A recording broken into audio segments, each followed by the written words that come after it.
short video clips to show you how video can powerfully communicate a message.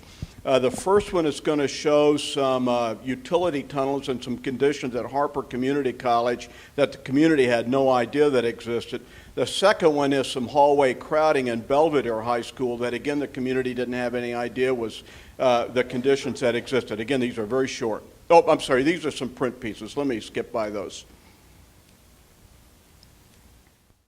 When you get into the tunnels, you'll see that the tunnels have numerous leaks where water's going in and starting to have deterioration on some of our infrastructure, which would be the heating pipes that serve all the buildings throughout campus, some of the technology wiring that connects all the buildings to, the informational technology department.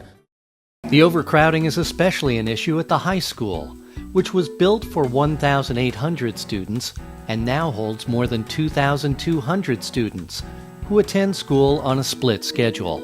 It's nice with half the people here. Video can also be used, and the next couple of clips are going to show a couple of things. One, just how it can develop a little bit of pride and community and tell a little bit of the history. And this school district has an amazing history. I read about a lot of it on the internet, but also the degree to which you can utilize local spokespeople.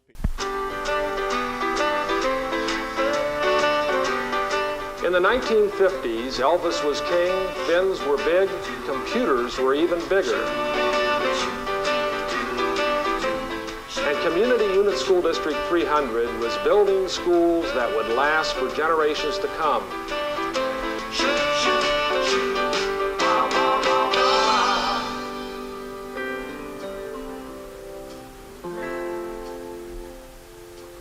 Now those generations have come and gone. And because the communities that make up District 300 are such great places to live and work, our area has continued to grow at a rate we never dreamed of in the 50s. Unfortunately, our schools haven't kept the same pace. Hello, I'm Dave Henderson. I've lived in District 300 for many years, and my children have all gone to school here. I can tell you from firsthand experience what a good job our schools do educating our kids. But I also know that our schools have problems you can't see when driving past them every day. In the next few minutes, I'd like to talk to you about some of those problems and how they affect our entire community. Hi, I'm Dan Fowler. I've lived and worked in the Melville School District for as long as I can remember. For the past 11 years, I've volunteered with the Melville School District to help make sure our kids get the best education possible. Today, I'm here to ask for your help on something I believe is critical to our community. I'm talking about the condition of our public schools. To deal with these issues, we need your help. That's why we've put together a citizens committee we're calling Seek St. Charles, made up of people from all walks of life who will develop a long-range facilities plan for the district. We're inviting the public in to get a first-hand look at our buildings and help us prioritize what needs to be done. We need to create solutions that the community wants and will support.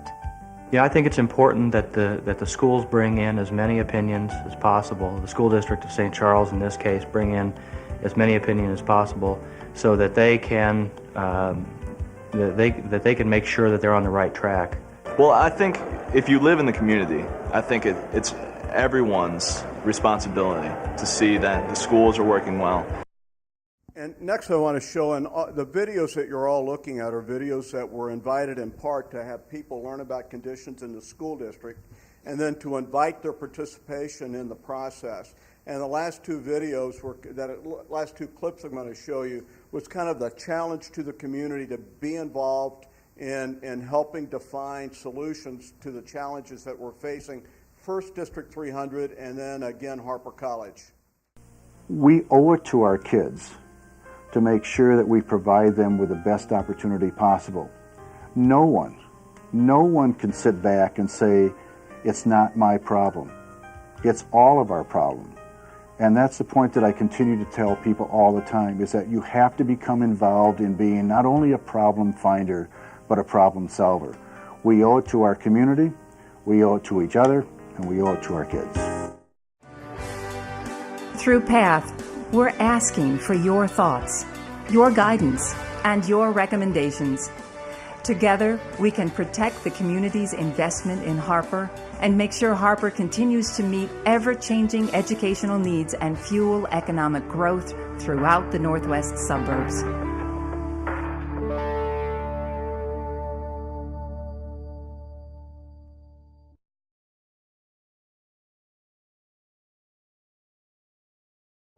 And you'll note at the end of this, it tells people how they can go to the website and offer input on what Harper was doing. And again, we're finding in a lot of these communities, videos were either posted on the website for people to look at. In District 300, they literally dropped them, went door to door and handed them to people, tens of thousands of them.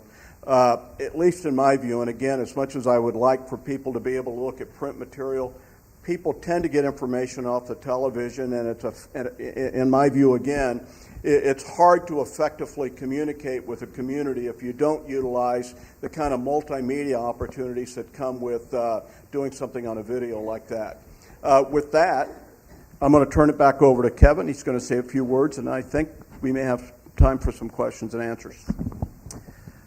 The Community Task Force came together and made a promise that we would fund long-range planning for this community and take it forward. When I was asked to do the research and start putting together, how do we do that, there were some things that were very driving forces on that. It had to be open, it had to be transparent, it had to be able to engage the entire community. And I called schools, I went online and looked at a lot of websites, school websites, company websites. Going forward, well, I would ask if anyone has a process they want us to consider. I would love to gather that information and work with Sarah and Dr. Smith on looking at that. We asked these folks to come today because everywhere we called, and many people we talked to that kept coming back to Unicom, that folks that said, we looked at a lot of people. But we have not entered into a contract with these folks. They will be providing me something today. We're looking at about a 13-month, from conversations we've had, we're looking at a 13-month process. And we're looking at engaging, we'd love to engage at least 1,000 people in our community in a very hands-on way.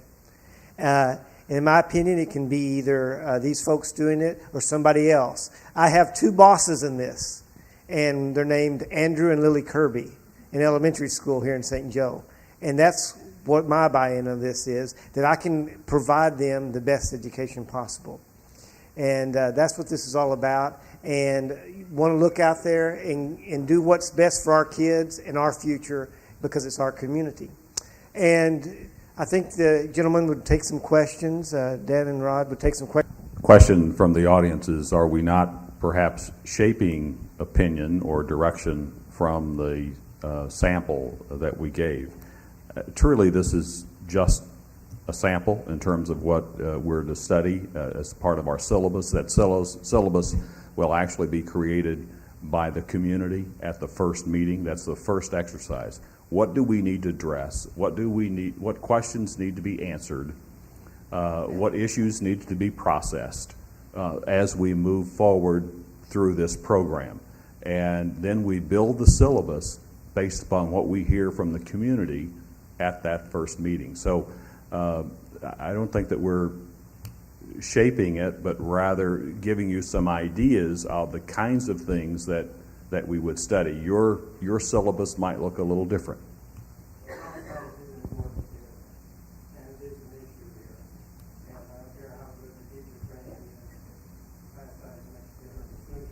Well, we can, you'll have time. One great thing that we will do in whatever process we do, everyone will be at the table to discuss issues. I want to allow plenty of time for questions.